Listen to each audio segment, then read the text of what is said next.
Monsieur le Président de séance, Monsieur le modérateur, Mesdames, Messieurs, bonjour. Notre profession est en perpétuelle évolution, tant au niveau de sa formation qu'au niveau de son exercice. Nous pouvons nous satisfaire d'une synergie des formateurs, syndicats, du Collège national d'audioprothèse, des pouvoirs publics, permettant une prise en charge plus précoce, plus massive et de plus en plus qualitative de notre population de malentendants. Les dernières directives, bientôt en application, devraient permettre de voir la fin des publicités mercantiles allant jusqu'à noyer et tromper les patients. Il est temps de faire savoir notre savoir-faire, de repositionner chaque patient au centre de sa problématique et lui proposer une prise en charge sur mesure digne du tarif proposé. Nous avons tous accès aux meilleurs produits émanant de la recherche constante de nos industriels. Seule leur adaptation nous différencie. J'ai repris un tableau qui provient du livre blanc de l'UNICEF, qui montre qu'en fait, nous ne vendons pas des appareils auditifs, mais nous réalisons des appareillages. Ça nécessite un appareil, une adaptation et un suivi pour l'efficacité permanente. Et on voit que ce suivi d'efficacité permanente ne se résume pas simplement à nettoyer des filtres micro, à changer des écouteurs, à changer des canules. Mais on voit, j'ai entouré, on ne voit pas forcément très bien, il y a des mesures qui doivent être faites. Et ces mesures doivent toujours être refaites pour tenir compte de l'évolution de la perte d'audition du patient et améliorer donc ces problématiques. Ne devenons pas des professionnels presse-boutons dont l'unique finalité serait de corriger un audiogramme liminaire tonal sans avoir recours à l'ensemble des tests supraliminaires.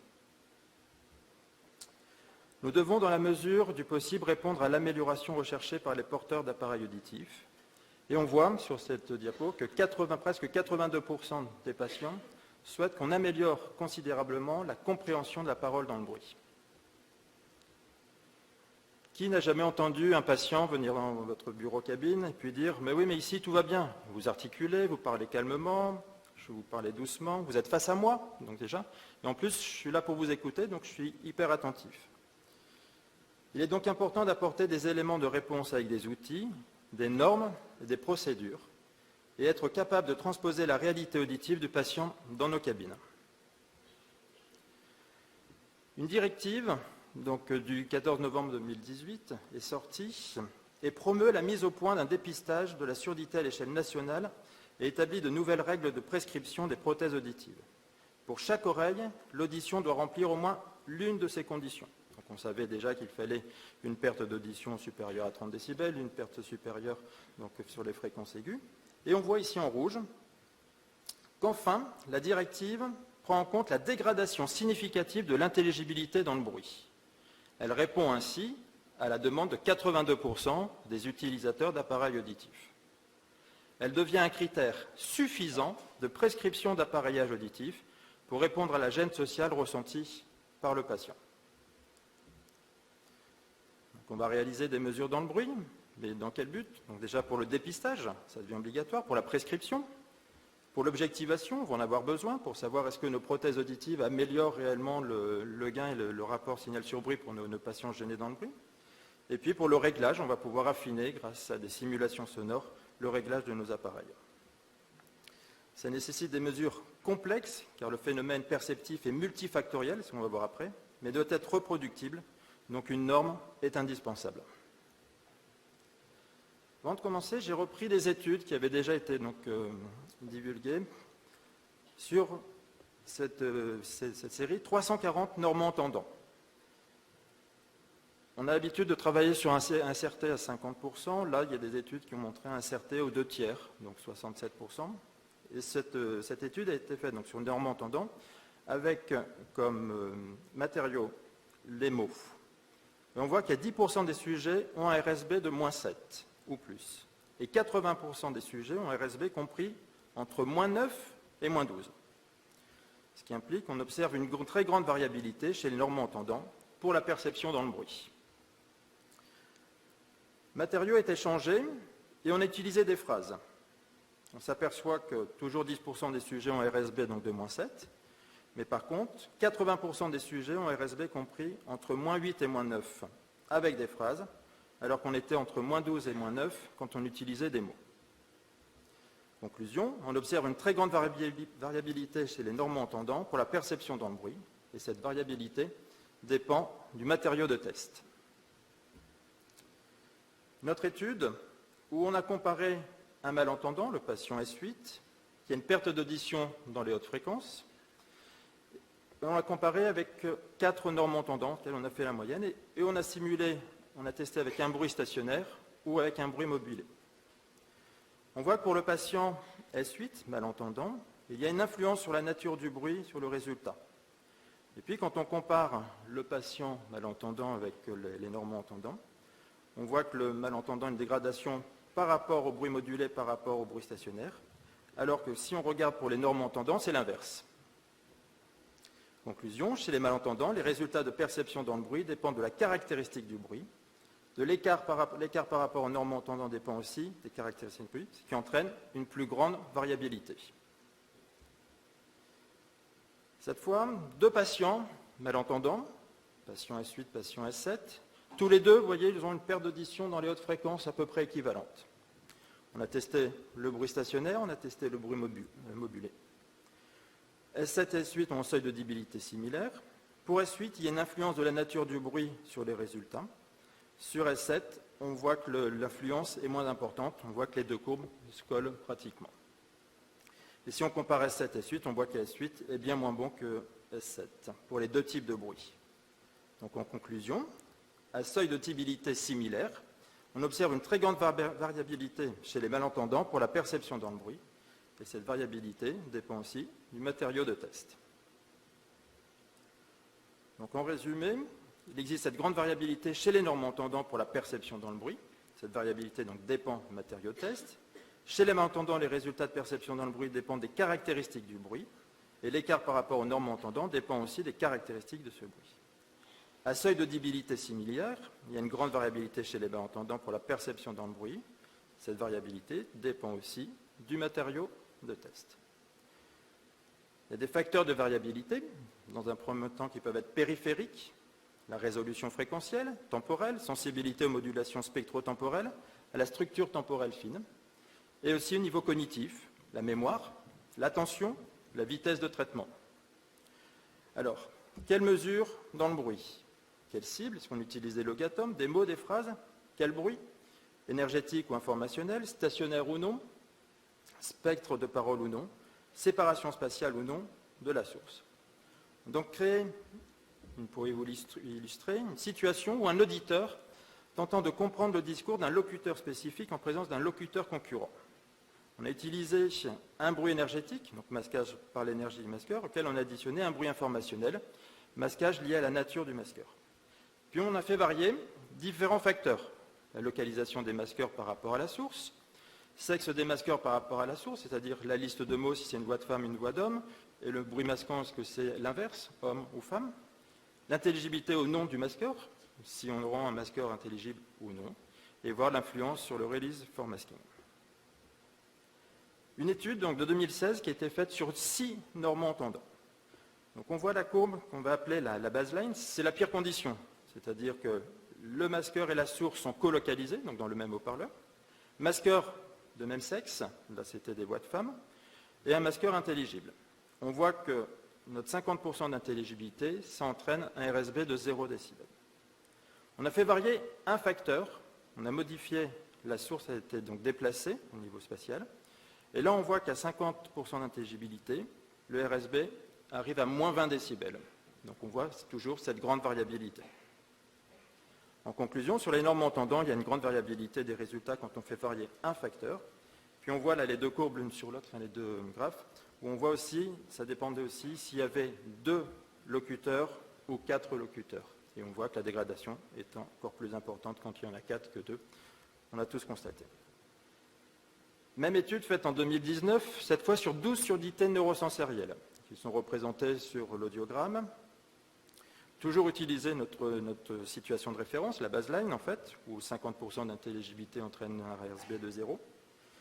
Et puis cette fois, on a fait déplacer la source, et on voit que là, on est passé à moins 8 décibels. Alors je vous rappelle, on était à moins 20 tout à l'heure sur le normaux-entendant. C'est représenté sur ce graphe. Et on voit aussi sur la deuxième partie, sur la partie basse, où il y a en fait des bâtonnets gris.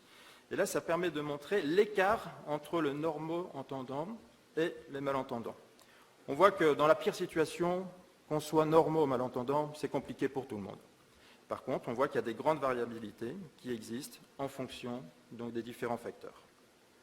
Conclusion, sur les malentendants, il y a une grande variabilité des résultats quand on fait varier un facteur, grande variabilité des écarts par rapport aux normo-entendants quand on fait varier un facteur, et encore plus importante quand on fait varier 2 ou 4 personnes.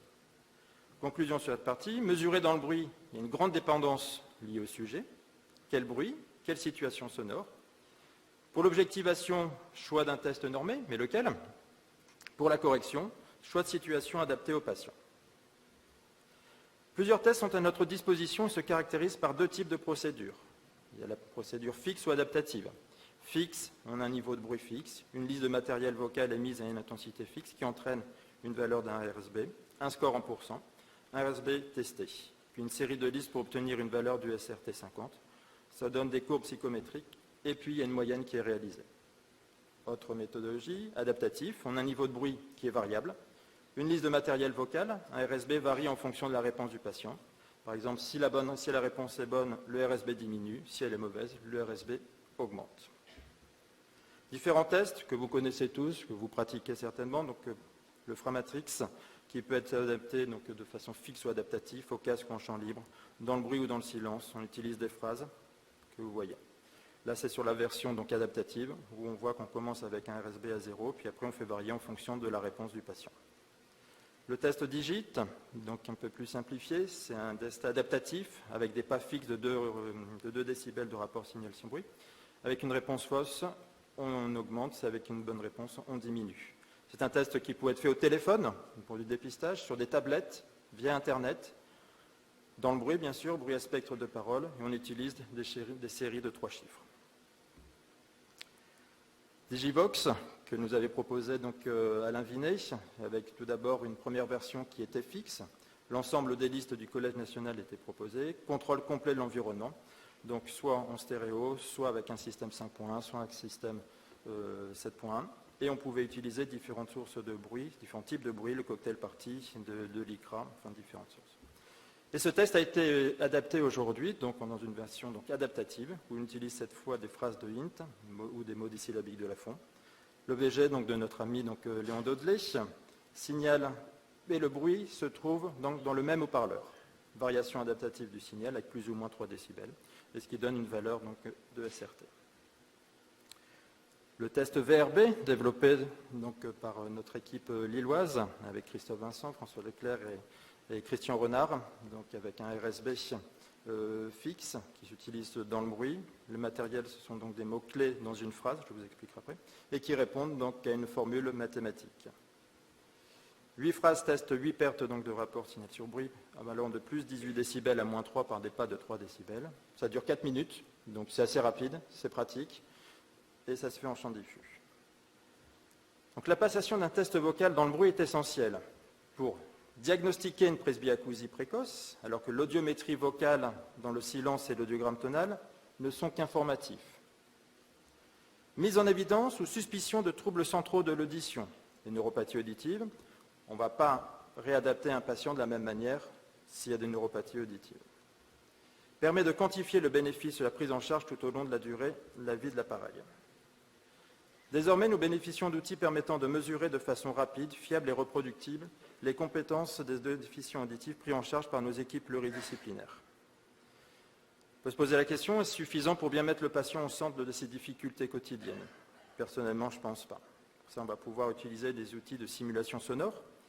Les tests d'audiométrie vocale dans le bruit répondent à des normes afin d'être validés, mais sont encore loin de la problématique que peuvent rencontrer nos patients. Chaque patient, comme on a vu, qu'il soit malentendant ou normo-entendant, entre guillemets, est différent. Il va falloir entraîner une individualisation de la prise en charge, une adaptation, une optimisation du réglage, que ce soit sa prothèse auditive ou son implant cochléaire. Ça nécessite de bien cerner les difficultés propres à chacun. Personnellement, j'utilise un questionnaire que j'avais élaboré, qui est une échelle graduée allant de 0 à 10 et qui fait intervenir la durée d'exposition au bruit, la gêne, le degré de la gêne, Et ce questionnaire, on le fait passer régulièrement au cours des visites de contrôle pour voir actuellement l'évolution des difficultés. Il est désormais nécessaire de sortir de nos cabines insonorisées, peu représentatives de l'expérience auditive quotidienne, et les transformer en auditorium complexe, permettant une mise en situation virtuelle la plus réaliste possible. Les environnements sonores de la vie quotidienne peuvent devenir des obstacles pour la bonne perception de la parole. Il est devenu important de pouvoir replacer nos patients dans leur environnement sonore, dans le but de les évaluer et les réadapter. Alain Vinet, toujours, avait déjà pris conscience de ce problème, de cette importance. Dans les années 90, il avait mis à disposition un logiciel que beaucoup utilisent ou ont utilisé, la Terrasse, qui avait deux vocations. La première, c'est un simulateur d'événements sonores. Il permettait de reproduire de manière réaliste, dans un espace stéréophonique, de nombreuses situations sonores rencontrées par le patient. En cliquant sur une icône, sur l'image, ça allait chercher une bibliothèque des sons calibrés en intensité, enregistrés via une tête artificielle microphonique, donc c'est un laser, par système numérique DAT, donc ça nécessitait vraiment une calibration importante. Et la deuxième fonction de ce logiciel, c'était de contribuer à optimiser le réglage des aides auditives par les tests supraliminaires, le confort, l'inconfort et l'intolérance. Il existe d'autres logiciels qui peuvent être intégrés à nos chaînes de mesure ou à nos audiomètres. Et celui-ci, par exemple, on voit différents haut-parleurs, et dans chaque haut-parleur, on peut choisir d'envoyer les listes de mots qu'on utilise et générer des bruits également. Un logiciel hébergé, encore plus évolué, je dirais, puisqu'on peut aller encore un peu plus loin dans la configuration spatiale de nos patients, sur lequel aussi on peut enregistrer des scènes préenregistrées, notamment là je vous montre la scène d'un restaurant bruyant ou dans une cuisine. Dans chaque haut-parleur, on peut aller chercher des simulations et vraiment mettre le patient au centre de sa problématique. Dans un futur, pourquoi on ne pourrait pas avoir accès à une banque de données de bruit écologique téléchargeable permettant une simulation encore plus réaliste et géolocalisable? Patient qui pourrait me dire, moi quand je me promène à vue de l'opéra, je suis gêné par tel bruit. Pourquoi on ne pourrait pas aller chercher ponctuellement un bruit qui se trouverait dans cette situation? Possibilité d'émettre des scènes de la vie enregistrées par le patient lui-même et mises dans nos cabines, dans nos auditoriums. Problème de la calibration. Moi, il n'est pas rare que je demande à des patients quand ils sont gênés, ils me disent je suis gêné au travail. Je dis avec votre smartphone, aujourd'hui vous pouvez tout à fait enregistrer, déjà ça me donne une idée, mais par contre de là à le reproduire réellement dans nos cabines, je n'ai pas encore le matériel qui me permet de le faire réellement.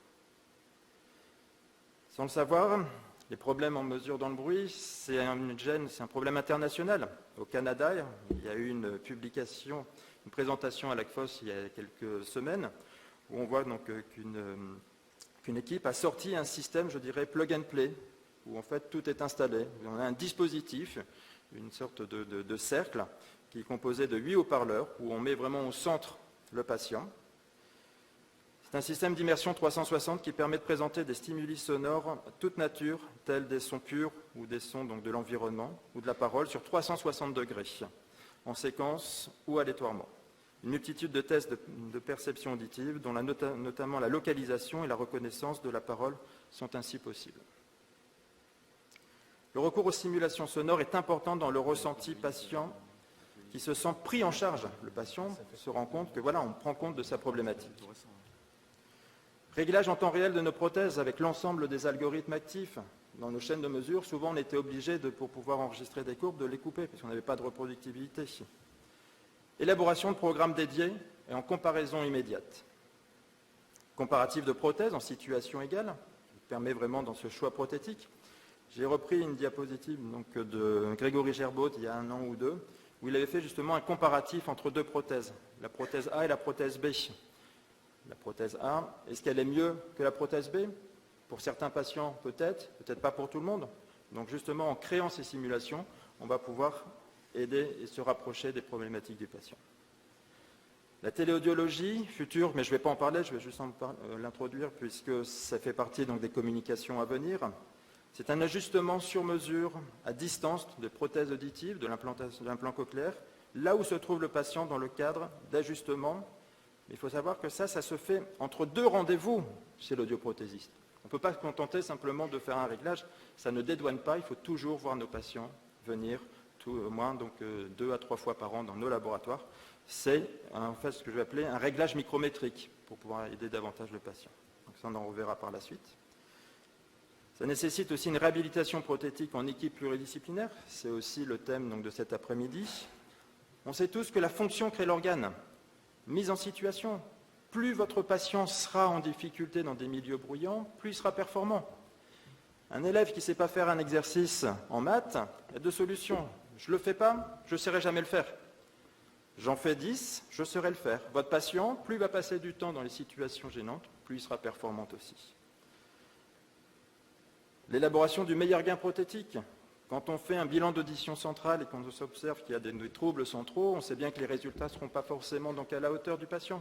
Il faut l'accompagner. Les tests dichotiques aussi. Quand on a un système bimodal, on sait bien que la part de l'implant, la part de la prothèse ne sont pas la même. Donc l'équilibrage ne sera pas tout à fait le même non plus. Pour intervenir avec les orthophonistes pour entraînement et mise en place d'attitudes et d'aptitudes. Surtout ne pas mentir au patient, ne pas lui faire croire qu'on pourra tout lui redonner, tenir compte de son âge, et son âge auditif, c'est-à-dire son âge, son ancienneté de la perte d'audition, les degrés de la perte, son activité, la phase de non-simulation, depuis combien de temps il est malentendant. Et puis pas oublier que tout passe par le central.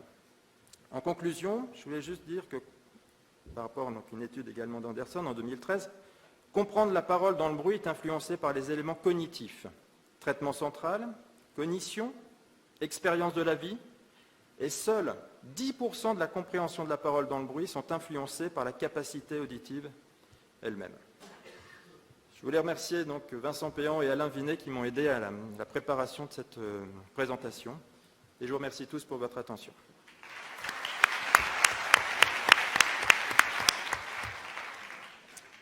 Merci Paul-Édouard pour cette brillante revue de la littérature et puis pour les exemples très concrets donc, que tu nous as fait partager. Moi j'avais une petite question, on l'a vu donc sur la variabilité en tout cas pour le normand-entendant et encore plus pour l'entendant en fonction du matériel vocal que l'on va choisir, en fonction du bruit que l'on va choisir. As-tu connaissance aujourd'hui de références normand-entendant dans le bruit pour un matériel donné, des choses publiées quoi? Non, pas vraiment, mais bon après, ce qu'il faut toujours, c'est pouvoir comparer un matériel identique, quoi, en fait. C'est ça qui est important. Aujourd'hui, donc, on sait que nos prescripteurs sont amenés à faire donc, justement des tests d'audiométrie donc, dans le bruit. On ne sait pas quel matériel ils utilisent aussi. Donc nous, lequel on utilise, ce qu'il faut, c'est pouvoir comparer ce qui est comparable et toujours utiliser pour voir l'évolution. Mais non, pour répondre à ta question, D'accord, donc pas de référence normand-entendant, parce que tu sais, on parle donc pour rebondir un petit peu sur ce que tu viens de dire, donc d'une dégradation de 3 décibels finalement oui. Par rapport à la norme. De quelle norme parle-t-on? C'est ça. Donc j'en discute un petit peu avec tout le monde. Cette norme est à l'air un peu floue. Visiblement, en Belgique, il y a des études qui ont montré où ils sont vraiment bien ciblés là-dessus. Nous, on retient cette -3, mais on voit quand même qu'il y a une grande variabilité d'un individu à l'autre. D'accord. Tu parlais tout à l'heure, donc, j'ai bien aimé l'historique de l'audiométrie vocale dans le bruit en France, avec tes travaux d'Alain, qui sont améliorés. On a aujourd'hui des solutions qui permettent, qui facilitent. Je veux dire, on n'a plus d'excuses dans nos laboratoires de ne plus faire ce type de test que tu as décrit, puisqu'on a du matériel qui est quand même disponible et facile d'utilisation. Tu nous as parlé tout à l'heure de l'entraînement auditif. Tu peux nous en dire un peu plus ? Je pense que ce sera surtout donc, cet après-midi où j'ai vu que c'était les communications. Mais voilà, la fonction crée l'organe. De toute façon, plus il y a l'entraînement, plus on fait participer. Ce sont des éléments à mettre en place. Donc il y a des dispositifs, je pense, qui vont être largement donc, expliqués tout à l'heure. Alors, j'ai juste une remarque concernant le CERTA Angers, qui est un centre de recherche qui est tout à fait en pointe. On a d'ailleurs Yannick, qui était intervenu il y a quelques années ici, avec qui on partage bien, et qui ont un système donc, à 8 haut-parleurs avec écran de simulation, et ils ont immersion. Donc, immersion qui a été présentée à l'ACFOS là, il y a peu de temps, et j'ai échangé avec Marc. Ça me fait penser un petit peu au WINT à l'époque, c'est-à-dire c'est un système qui est livré, normé, où vous avez la cage métallique avec les haut-parleurs fixés. Donc là, ça me fait penser un peu au WINT version 4.0, quoi, ce logiciel-là. Et donc, il est disponible au CERTA. Donc, si on a la chance de pouvoir être invité au CERTA pour aller voir ce matériel d'immersion, ça sera avec grand plaisir. Merci en tout cas. Voilà. On va faire une petite pause. Ce Pardon ? matériel a un coût aussi. Hein, Ah oui, oui, ça, c'est... une petite pause d'une demi-heure. Il y a des questions. Ah voilà, donc Léon. Non, juste une petite réponse à ta question. Lorsque l'on crée un test, il faut évidemment établir les courbes de référence. Quand on a créé notre test de Logatome en présence de bruit OVG, on a établi la courbe de référence chez le normo-entendant. Et donc on a constaté, c'était l'objet d'un mémoire, qu'au rapport signal-bruit 0, qui pour moi est le plus représentatif, le normo-entendant n'est plus à 100% avec notre matériel enregistré, Logatome. Dès qu'on change un paramètre, tout varie. Mais donc dans ces conditions-là, le normo-entendant était, si je me souviens bien, à 98% au rapport signal-bruit 0 avec notre matériel vocal. Voilà. Je pense que ça répond plus ou moins à ta question. Donc cette liste, cette courbe de référence chez le normo-entendant existe. Alors elle est publiée pour le Matrix, par exemple, de manière, voilà, dans des revues internationales, etc. Il y a une notion d'écart type.